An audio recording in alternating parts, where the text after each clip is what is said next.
اما بقى بالنسبه للعيبه الاهلي وعماد النحاس، لازم نقول لهم شابوه بجد، لعيبه رجاله.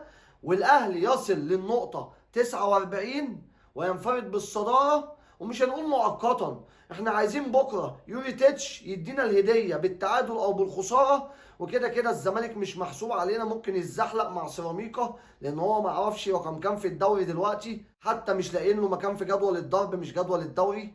فاحنا يهمنا ماتش بيراميدز، وان شاء الله بيراميدز يتعادل بكره او يخسر من البنك الاهلي، ودي تكون هديه ريتيتش ويوفر علينا ونضحك كالعاده. بجد الاهلي بيقدم ماتش عالمي، خصوصا اوعى تستهين بالنادي الاهلي. احنا لسه بنتكلم عن شخصيه البطل، لا يقهر النادي الاهلي المصري، مش فريق قليل، بدليل خسر بيراميدز في الدور الاول وتعادل مع بيراميدز في الدور الثاني، وخسر الزمالك في الدور الاول وتعادل مع الزمالك في الدور الثاني، وجاء عند العبد لله النسر الاهلاوي خدناه رايح جاي.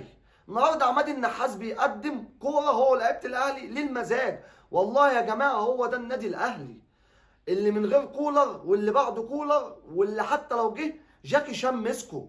يا جماعه شخصيه النادي الاهلي ليها قيمتها. يا جماعه احنا ما بنشجعش الاهلي من فراغ، ياما اتفرجنا على الاهلي في اصعب البطولات واصعب المواقف. العب يا عم واعمل اللي عليك واخسر، والله ما هزعل منك.